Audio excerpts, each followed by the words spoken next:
Hello student, आज हम करेंगे कक्षा 12वीं फिजिक्स की इकाई हमारी 2 चल रही है धारा विद्युत। उसका अगला टॉपिक है आपका मिश्रित क्रम संयोजन। सेलों का मिश्रित क्रम संयोजन किसे कहते हैं या किस तरह से आपका ये होगा। व्यंजक आएगा आपका और क्या आएगा इसके साथ, इसमें आएगा कि ये लाभप्रद कब होगा, कब लाभदायक होगा, कब या आंतरिक प्रतिरोध को अधिक रखें या बाहरी प्रतिरोध को अधिक रखें या दोनों को बराबर रखें। ठीक है, ये चीज़ें हम आज की क्लास में करेंगे। अगर वीडियो अच्छी लगे तो लाइक शेयर सब्सक्राइब जरूर करें। देखिए क्वेश्चन क्या है आपका। क्वेश्चन इस तरह से आएगा कि सेलों का मिश्रित क्रम संयोजन का व्यंजक ज्ञात कीजिए। ठीक है, चित्र सहित, है ना। तो हमने चित्र बनाया। देखो मिश्रित क्रम का मतलब क्या होता है, जिसमें श्रेणी क्रम भी हो और समांतर क्रम भी हो। ठीक है, तो देखो आप जैसे एन सेल, ये अपन ने एक लाइन में कितने सेल है, एन सेल। एन का मतलब आपका एन की वैल्यू 2 3 से लेके तो इनफाइनाइट तक हो सकती है, कम से कम 2 होने ही चाहिए। ठीक है, तो एन सेलों को कौन से क्रम में जोड़ा गया, श्रेणी क्रम में। देखो ये श्रेणी क्रम, फिर ये भी आपका एक श्रेणी क्रम हो गया, ये भी आपका एक श्रेणी क्रम हो गया। ठीक है, तो एन सेलों को श्रेणी क्रम में जोड़ा गया है। एक लाइन में कितने सेल जुड़े हुए हैं, एन सेल जुड़े हुए हैं। ठीक है, और इस तरह की कितनी पंक्तियां हैं, तो एम पंक्तियां हैं। एक लाइन में जो सेल जुड़े हैं उनको क्या नाम दिया अपने, एन सेल जुड़े हैं। और इस तरह की पंक्तियां, जैसे मान लो एक पंक्ति है, 2 पंक्ति है, 3 पंक्ति है, तो एम का मान कितना हो गया, 3। 4 पंक्ति होती है तो एम का मान कितना हो जाता है, 4 हो जाता है। ठीक है, तो इस तरह से हम इसको लिखेंगे कि इस संयोजन में एन सेलों को श्रेणी क्रम में क्या कर दिया गया है, जोड़ा गया है। ठीक है, और जोड़कर एक पंक्ति बनाते हैं, फिर ऐसी एम पंक्तियों को समांतर क्रम में जोड़ते हैं। पहले तो एन सेलों को एक लाइन में जोड़ा, एक पंक्ति में जोड़ा और एक पंक्ति बना ली अपन ने। ठीक है, और उस तरह की कितनी पंक्तियां, जैसे ये एक पंक्ति हुई, ये पूरी दूसरी पंक्ति हुई, ये पूरी तीसरी पंक्ति हुई, इस तरह से कितनी एम पंक्तियों को हमने कौन से क्रम में जोड़ा गया है, समांतर क्रम में जोड़ा है। ठीक है, इस तरह से हो गया आपका, है ना। अब हम निकालते हैं कि किस तरह से हम इसको आगे सोल्व करेंगे। देखिए आप, सबसे पहले हम एक सेल का विद्युत भागबल लेते हैं, फिर एन सेल का लेते हैं, फिर इस तरह से हम लेंगे। ठीक है ना। तो शुरुआत करते हैं। तो देखिए आप, एक मिनट देख ले, क्लियर, हाँ ठीक है, क्लियर है ना। तो देखें आप, सबसे पहले हम क्या लिखेंगे, चूंकि एक सेल का विद्युत वाहक बल, एक सेल का विद्युत भाग बल कितना होगा, ई है। कितना है, ई है। ठीक है, एक सेल का विद्युत भाग बल ई है। अब श्रेणी क्रम में जुड़े, अब इस लाइन की बात कर रहा हूं, अभी पहले एक सेल की बात की, अब इस लाइन की पूरी एक लाइन कौन से क्रम में है, श्रेणी क्रम में। ठीक है, तो अब लिखेंगे श्रेणी क्रम में जुड़े, श्रेणी क्रम में जुड़े कितने सेल जुड़े, एन सेलों का विद्युत वाहक बल। श्रेणी क्रम में कितने सेल जुड़े हैं, एन से जुड़े हैं, और उनका विद्युत भाग बल कितना हो जाएगा, हमें पता है श्रेणी क्रम में विद्युत भाग बल जितने सेल जुड़े उतना गुना बढ़ता जाता है। तो अगर एन सेल जुड़े हैं एक लाइन में, तो एन सेल के लिए कितना हो जाएगा, श्रेणी क्रम में जुड़े एन सेलों का विद्युत भाग बल कितना हो जाएगा, एन ई हो जाएगा। कितना हो जाएगा, एन इंटू ई, ये सेलों की संख्या और ये उसका विद्युत वाहक बल। ठीक है, अब ये तो आपका एक लाइन का विद्युत वाहक बल हो गया। अब हमें इस तरह की कितनी पंक्तियां हैं, एम पंक्तियां हैं। ठीक है, तो समांतर क्रम में जुड़ी एम पंक्तियों का विद्युत वाहक बल। ठीक है, अतः इसलिए लिखेंगे अपन समांतर क्रम में जुड़ी, समांतर क्रम में जुड़ी एम पंक्तियों का विद्युत वाहक बल कितना हो जाएगा। देखो हमें पता है समांतर क्रम में विद्युत वाहक बल नहीं बदलता है, जो इसका रहेगा और टोटल का भी विद्युत वाहक बल कितना रहेगा, वही रहेगा। तो एक पंक्ति का विद्युत वाहक बल अगर एन ई है, तो टोटल पंक्तियों का विद्युत वाहक बल कितना हो जाएगा आपका, एम एन ई ही रहेगा। कितना रहेगा, एन ई, क्योंकि विद्युत वाहक बल समांतर क्रम में नहीं बदलता है। ठीक है ना। अब आगे आपका किसकी बात करते हैं, आंतरिक प्रतिरोध की बात करते हैं। तो बिल्कुल ऐसा कैसे लिखेंगे, चूंकि एक सेल का आंतरिक प्रतिरोध, एक सेल का आंतरिक प्रतिरोध कितना है, आर होता है। ठीक है, तो कितने सेल जुड़े हैं, श्रेणी क्रम में एन से जुड़े हैं। ठीक है, तो हम लिखेंगे श्रेणी क्रम में जुड़े एन सेलों का आंतरिक प्रतिरोध, एन सेलों का आंतरिक प्रतिरोध कितना हो जाएगा आपका एन ई, क्यों हो जाएगा सॉरी एन आर, कितना हो जाएगा एन आर, क्यों? क्योंकि आंतरिक प्रतिरोध हमने पीछे भी पढ़ा है, श्रेणी क्रम में पढ़ा है कि श्रेणी क्रम में जितने भी सेल जुड़ते हैं आंतरिक प्रतिरोध उतना गुना बढ़ता जाता है। तो कितने सेल जुड़े हैं इस श्रेणी में, पहले एक पंक्ति की बात कर रहा हूँ मैं, ठीक है। तो कितने सेल जुड़े हैं, एन सेल जुड़े हैं, तो एन श्रेणी क्रम में एन सेलों का आंतरिक प्रतिरोध कितना हो जाएगा, उतने गुना हो जाएगा, तो एन आर हो जाएगा, ठीक है। अब एसी देखो, ये तो इस लाइन की बात हो गई, इस तरह की कितनी लाइनें जुड़ी हुई हैं, एम लाइनें जुड़ी है, ठीक है। तो हम लिखेंगे इसलिए समांतर क्रम में, और वो कैसे क्रम में जुड़ी है, समांतर क्रम में जुड़ी एम पंक्तियों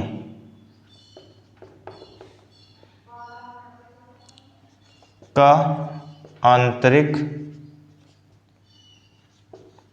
प्रतिरोध, ठीक है ना। पूरी पंक्ति की बात कर रहा हूँ, उसका आंतरिक प्रतिरोध कितना हो जाएगा आपका एन आर, है ना, ठीक है। ये तो आपका एन आर तो है क्योंकि आंतरिक प्रतिरोध नहीं बदलता है, बटे जितनी पंक्तियों की उससे क्या हो जाएगा, भाग हो जाएगा, ठीक है। क्योंकि एक जो पंक्ति का आंतरिक प्रतिरोध रहेगा वही टोटल पंक्ति का रहेगा, लेकिन उसमें किससे भाग हो जाएगा, पंक्तियों की संख्या से भाग हो जाएगा, मतलब एम से भाग हो जाएगा, ये हो जाएगा, ठीक है। अब बाहरी प्रतिरोध आपको पता है क्या होता है, बाहरी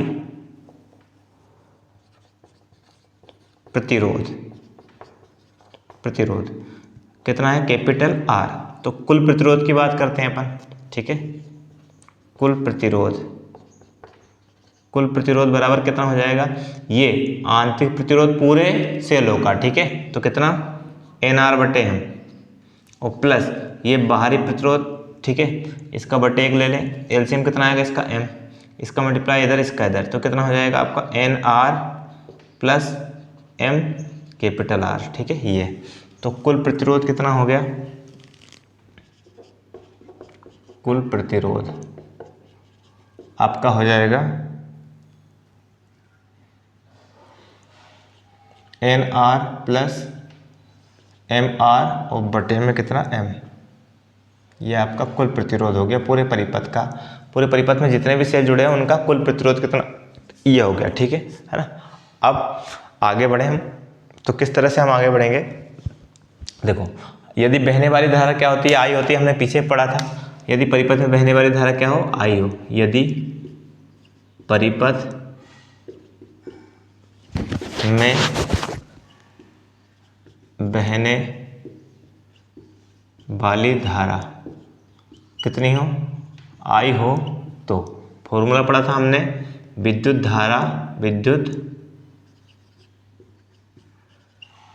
धारा बराबर कुल विद्युत वाहक बल बटे कुल प्रतिरोध, ये आपका फॉर्मूला होता है, ठीक है। इसमें वैल्यू रख देते हैं अपन। देखो आप विद्युत धारा किसे दर्शाते हैं, आई से, आई बराबर कुल विद्युत भाग बल कितना है, देखो एक सेल का ई, एन सेलों का एन ई, और टोटल एम एन सेल है उनका भी कितना होगा, एन ई होगा, तो कितना होगा एन ई बटे कुल प्रतिरोध कितना है आपका, अभी हमने निकाला ये ऊपर वाला, कितना N R plus M R और बटे में कितना एम, तीसरा बटे ऊपर चला जाएगा आपका, तो आई बराबर कितना हो जाएगा आपका एन एम ई, एम ऊपर चला गया इंटू हो गया, ठीक है, बटे में N R plus M R. तो ये तो परिपथ में बहने वाली धारा का व्यंजक हो गया, ये तो धारा का व्यंजक हो गया। अब बात करते हैं, इसमें शर्त पूछते हैं, ठीक है ना, परिपथ के लाभदायक होने की शर्त। तो शर्त पूछते हैं, तो शर्त को किस तरह से करेंगे वो देखें आप। इक्वेशन क्या हुई है, फर्स्ट हो गया ना,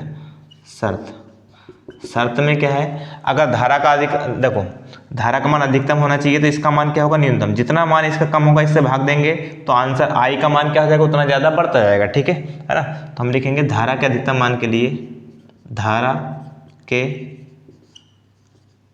अधिकतम मान के लिए किसका मान न्यूनतम होना चाहिए, के लिए N R plus M R का मान क्या होगा, मान न्यूनतम होना चाहिए, न्यूनतम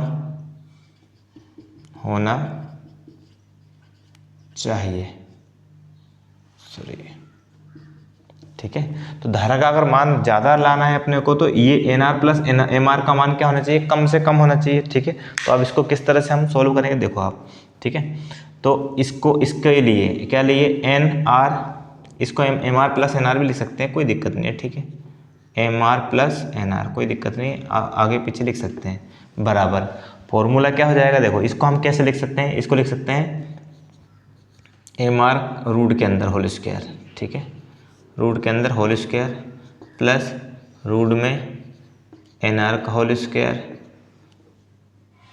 प्लस सॉरी माइनस, एक माइनस एक प्लस, -2 रूट में एम आर रूट में एन आर प्लस 2 रूट में एम आर इंटू रूट में एन आर, ठीक है। देखो ये लिखा है आपका, ये पूरा मिलकर लिखा क्या है, M R plus N R लिखा है, वो कैसे वो समझे आप, देखो एम आर का स्क्वायर से रूट के, देखो ये आपका माइनस का 2 रूट में एम आर एन आर और ये प्लस का 2 रूट में एम आर एन आर, तो ये प्लस माइनस कैंसिल, स्क्वायर से रूट कैंसिल, स्क्वायर से रूट कैंसिल, तो बचेगा क्या, M R plus N R ही बचेगा, मतलब M R plus N R को हम इस तरह से लिख सकते हैं। अब देखो यहाँ एक फॉर्मूला बन रहा है A square plus B square minus 2ab, क्या बन रहा है, A square plus B square minus 2ab बन रहा है, इसको छोड़ दो अभी, ठीक है। तो फॉर्मूला किस तरह से लिखेंगे अपन इसको, ए फॉर्मूला होता है, देखो फॉर्मूला क्या बन रहा है आपका, A square plus B square minus 2ab बराबर फॉर्मूला होता है ए माइनस बी का होल स्क्वायर, ठीक है।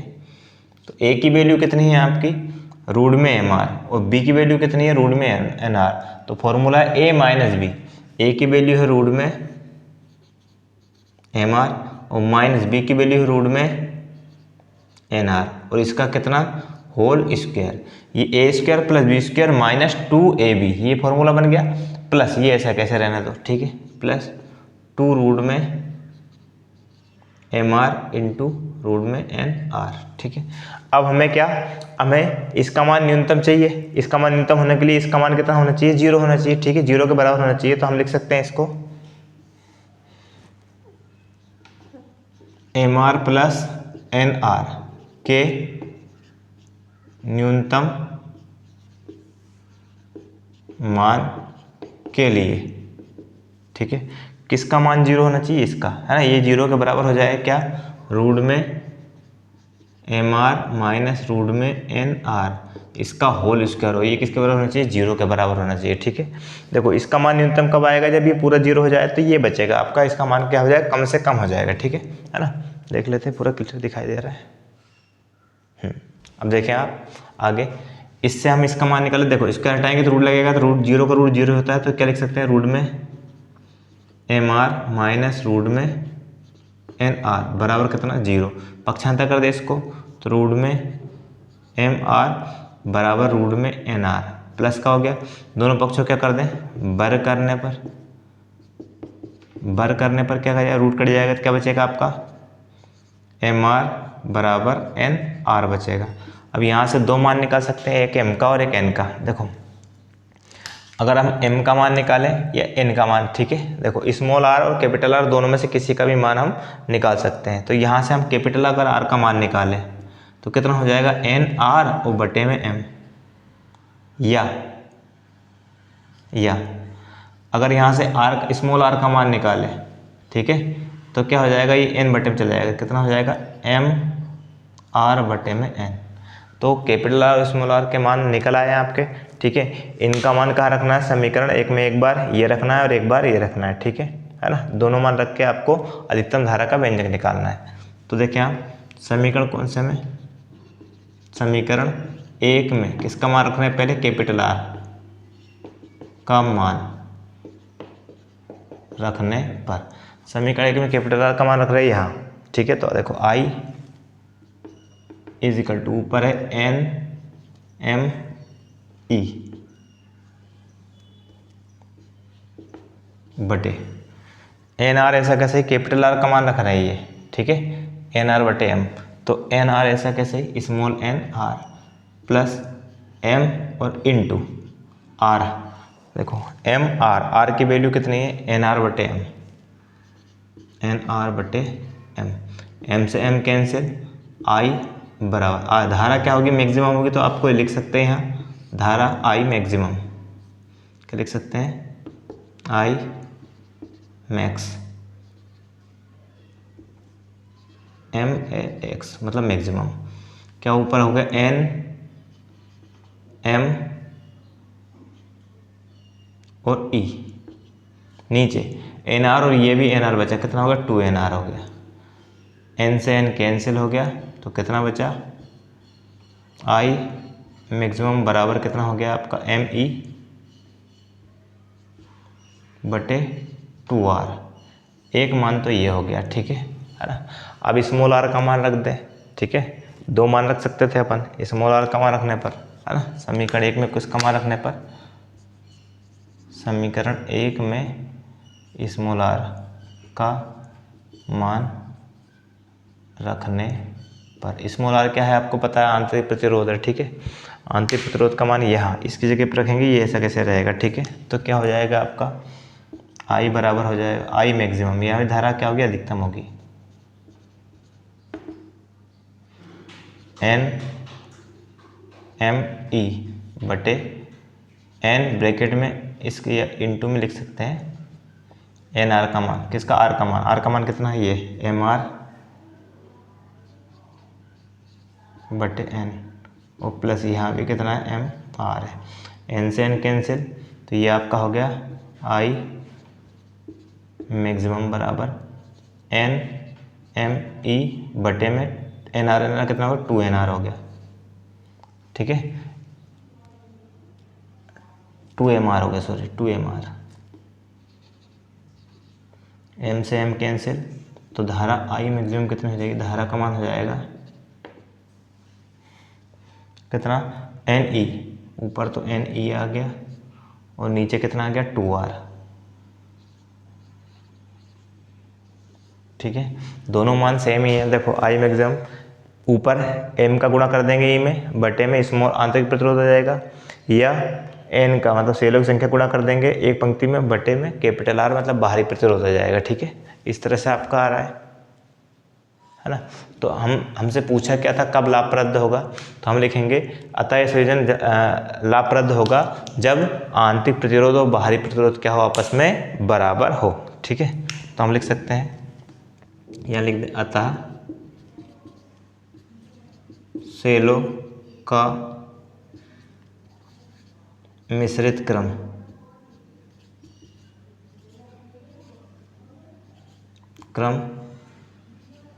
तब लाभदायक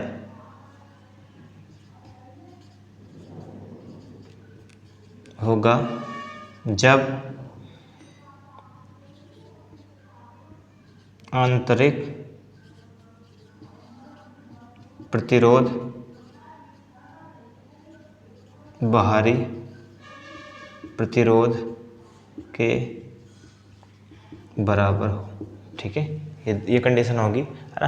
देखो एक में हमने पढ़ा था कि आंतरिक प्रतिरोध बड़ा होना चाहिए बाहरी प्रतिरोध से, एक में हमने पढ़ा था कि आंतरिक प्रतिरोध छोटा होना चाहिए बाहरी प्रतिरोध से, और इसमें हमने पढ़ा कि दोनों बराबर होने चाहिए तब लाभप्रद होगा, ठीक है। इस तरह से कैसे, थोड़ा सा देखिए, अब देख लेते हैं। संयोजन में एन सेलों को श्रेणी करा, एक श्रेणी बना दी एन सेलों की, और इस तरह की कितनी श्रेणियों को, एम पंक्तियों को जोड़ दिया गया है, ठीक है ना। अब एक सेल का विद्युत भाग कितना ई, तो एन सेलों का मतलब एक पंक्ति में एन सेल जुड़े हैं, उनका विद्युत भाग कितना हो जाएगा एन ई, और उस तरह की कितनी एम पंक्तियां जुड़ी हुई हैं, एक पंक्ति में एन सेल जुड़े हैं और इस तरह की एम पंक्तियां जुड़ी है, तो एम पंक्तियों में जुड़े एन सेलों का विद्युत भाग कितना हो जाएगा आपका, ठीक है, एन ई हो जाएगा। फिर एक सेल का आंतरिक प्रतिरोध आर है, तो एन सेलों का कितना हो जाएगा एन आर, और समांतर क्रम में जुड़े एम पंक्तियों में जुड़े सेलों का आंतरिक प्रतिरोध कितना हो जाएगा एन आर बटे एम हो जाएगा। बाहरी प्रतिरोध कितना है, कैपिटल आर है, तो कुल प्रतिरोध हो जाएगा, ये दोनों को जोड़ देंगे, एलसीएम लेंगे, इसका गुणा इधर इसका इधर, यह आ गया, या कुल प्रतिरोध हो गया। बहने वाली धारा आई होती है, तो फॉर्मूला क्या होता है आपका,